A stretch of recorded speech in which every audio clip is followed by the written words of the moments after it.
एकदम खुसीवाला त हामी हिँड्दैछौँ आज पिकनिक खान भनेर यसो चिल हानौँ कि भनेर बाल्लो खोलातिर आज जानु पर्यो यसो मजाले भ्लग सलग आजभोलि नयाँ बनाउन कोसिस गरिरहेछ। यता आन्टी भन्दा छन् के हुन् ल केटाहरू हामी कहाँ गइरहेछौँ अरे? हामी चाहिँ अहिले बालुवा खोला ल यसो हामी आज के भन्छ पिकनिकमा आज साथीहरू जम्मा भएर मजाले धेरै दिनपछि चिल हानौँ भनेर यसो पिकनिकतिर गइरहेछौँ होइन। बाँकी चाहिँ हामी आधा बाटो पुगेका छौँ।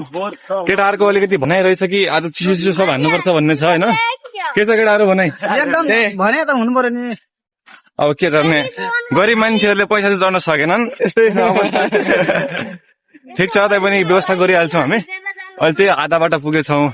बाँकी पछि पुगेपछि चाहिँ निरन्तर भन्ने छौँ। अहिले चाहिँ तपाईँ नेचरको मजा लिनुहोस्, मजाले एकदम नेचुरल वातावरण छ, हावापानी मस्त छ।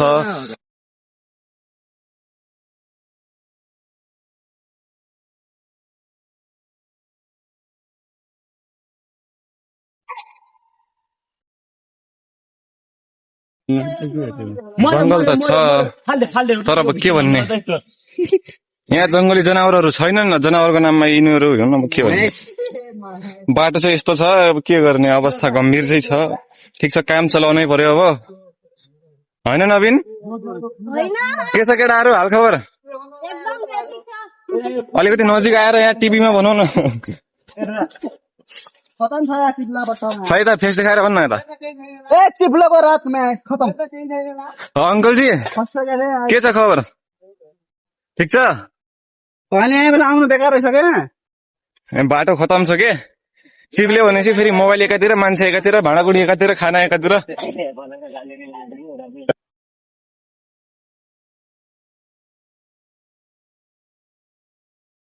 वातावरण फेरि मलाई यतातिरको यति मनपर्छ नि, यति मनपर्छ नि के भन्ने। अब यस्तो नेचुरल वातावरण हुन्छ होइन, चिसो पानी हावा एकदम मजाको चाहिँ यस्तै छ। अब के भयो भनेपछि आजभोलि यता बाटो पनि खतम भएर रहेछ के। अब के भन्ने, अब पिकनिक खान आज भन्छन् होइन। अब आगो बाल्नको लागि लाइटर अब फेरि उही ढुङ्गेमा गएर ढुङ्गामा ढुङ्गा घिसेर आगो बाल्ने हो। के गर्ने, यस्ता त छन्। अब के गर्ने कि, अब के भन्ने, भन्न पनि नहुने क्या के। अब के भन्ने, एक त यहाँ बाटो यस्तो छ, यो टेन्सन। अब आज मैले पर्स बोकेको छु के, पर्स अघिदेखि हेर्दै भन्दैछु नि, पर्स बोकिया छ, पर्स बोकिया छ। पर्समा यार पर्स बोक्ने बित्तिकै पैसा हुनुपर्छ भन्ने छैन नि त। के भन्ने यार, अब यहाँ पर्स त यार बोक्नुपर्छ नि त होइन। पर्समा पैसा हुनै पर्छ भन्ने पनि छैन। फेरि यहाँ के भन्ने, अब यस्तै छ कन्डिसन।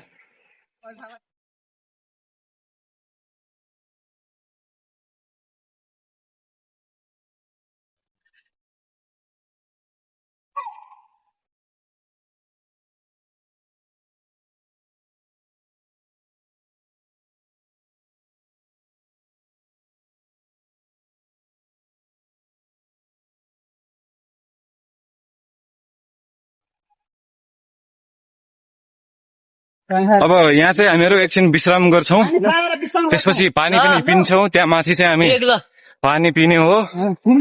माथि एकदम नेचुरल पानी आउँछ, यहाँ फोहोर पनि छैन, एकदम क्लियरै मूलबाटै आउँछ पानी।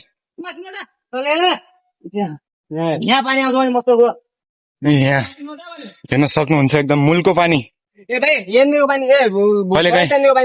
पिन चाहनुहुन्छ भने भन्नु होला, सम्पर्क गर्नु होला। यहाँ पानी भरेर राख्छन् केटाहरू मजाले। केटाहरू के भयो, गर्मी भयो? भोक लागिसक्यो?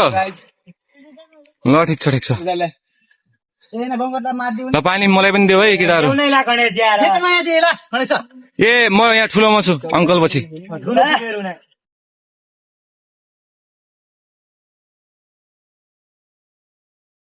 फेरि यो माथि चढ्या ठाउँबाट तल उत्रिनु पर्यो। यस्तो छ।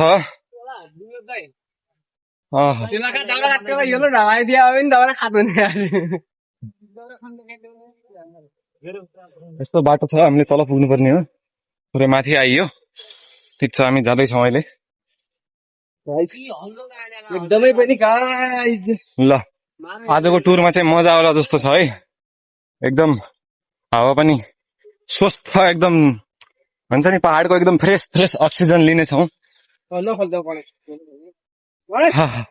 एकछिन शीतल मकल लिनु पर्यो ल पछि अबको भिडियो सिधै पुगेपछि हुनेछ ल हामीले यसै घुम्ने चक्करमा यहाँ मयूरको प्वाख पनि पायौँ होइन मयूरको प्वाख तैँले पाएको अनि म नपाएको बस तिम्रो राखेको छैन तर अब यो मयूरको प्वाखमा हल्का प्रब्लम रहेछ कि अब यसको यार मुन्टै छैन के भन्ने अब यस्तो यहाँ जो टपमा हुन्छ नि आँखा भन्छ कि के भन्छ त्यो नरहेछ अब के गर्ने ठिकै छ तै पनि कोही बात नै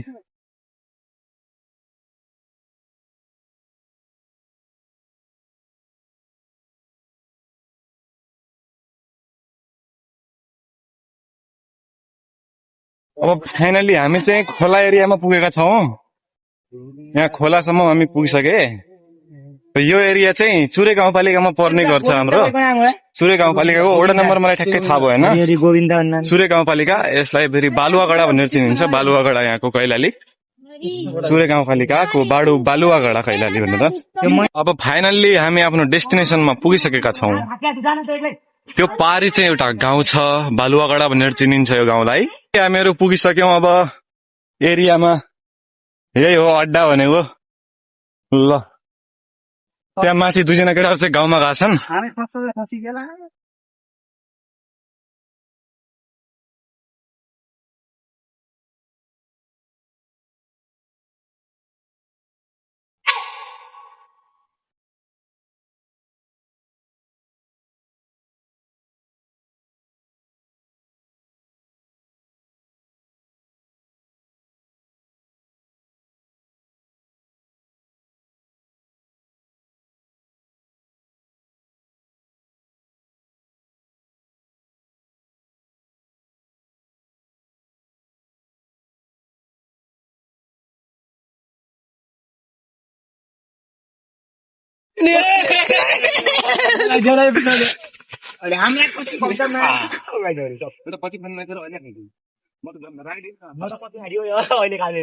केटाहरूलाई खतरा खतरा मस बेरा भन म कस्तो बेरा एकदम खुसीवाला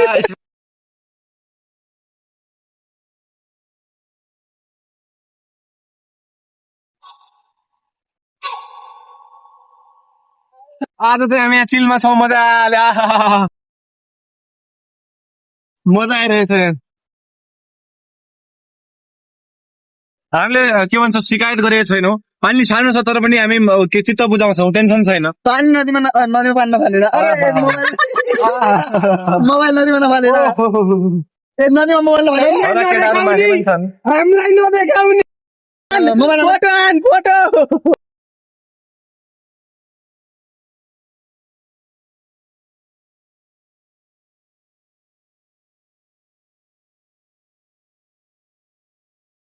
ल है ल आजको हाम्रो यो पिकनिकको कार्यक्रम सँगै भ्लग पनि सकिएको छ अब नेक्स्ट टाइम कहिले काहीँ यस्तै मौका पऱ्यो भने चाहिँ फेरि अझ बनाउँला आज चाहिँ सबै त्यहाँ मजाले तालसाल खेलियो मजाले नुहाइयो होइन नास्ता सास्ता हानियो खानासाना भनौँ न त्यस्तै भयो अलिकति त्यहाँ ताल चाहिँ एकचोटि नरहेछ कि खासै ठुलो नरहेछ त्यही भएर त्यति मजा आएन तर पनि हामीले काम चलाइहाल्यौँ हामीले अब ठिक छ कोही बात नै अब भेटौँला नेक्स्ट भ्लगमा कहिले काहीँ